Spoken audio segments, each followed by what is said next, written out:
Hi guys, egg கொத்து சப்பாத்தி எப்படி make பண்ணுறது பார்க்கலாமா? ஃபஸ்ட்டு ஒரு பேனில் இருந்துட்டு ஆயில் ஊற்றி 3 மீடியம் சைஸ் வெங்காயம் கட் பண்ணி சின்னதாக போட்டுக்கணும். சால்ட்டு போட்டு நல்லா வதக்கிக்கணும். வதங்கினதுக்கு அப்புறமா இருந்துட்டு 2 மீடியம் சைஸ் தக்காளி சின்னதாக கட் பண்ணி அதையும் ஆட் பண்ணி நல்லா மிக்ஸ் பண்ணிக்கணும். நல்லா வதங்கினோடனே இருந்துட்டு 1/2 ஸ்பூன் இருந்துட்டு மிளகாத்தூள் ஆட் பண்ணிக்கணும். 1/4 ஸ்பூன் மஞ்சத்தூள் ஆட் பண்ணிக்கணும். 1/2 spoon garam masala, 1/2 spoon chicken masala add பண்ணி நல்லா வதங்கணும். இது பண்ணுறதுக்கு முன்னாடியே இருந்துட்டு நான் ஒரு பேனில் இருந்துட்டு ஆயில் ஊற்றி அதில் 3 எக்கு ஆட் பண்ணி ஆயில் கொதிச்சோன்னே 3 எக்கு அப்படியே ஆட் பண்ணிக்கலாம். ஆட் பண்ணி இருந்துட்டு அந்த எல்லோ மட்டும் இருந்துட்டு லைட்டாக உடச்சி விடலாம். உடச்சதுக்கு அப்புறமா வந்துட்டு அதில் லைட்டாக வந்துட்டு பெப்பரும் சால்ட்டும் வந்துட்டு ஆட் பண்ணிக்கலாம்.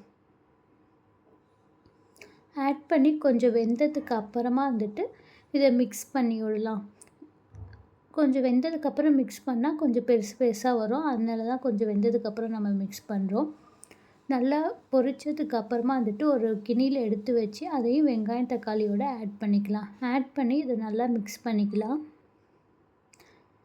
1/4 டம்ளர் வந்துட்டு தண்ணி ஊற்றி அது கொஞ்சம் ஒரு கொதி வந்ததும் இன்றைக்கி வந்துட்டு நான் ஒரு 6 சப்பாத்தி வந்துட்டு முன்னாடியே எடுத்து இது மாதிரி கட் பண்ணி வச்சுருக்கேன். நீங்கள் இதோட சின்னதாக வேணாலும் கட் பண்ணிக்கலாம்.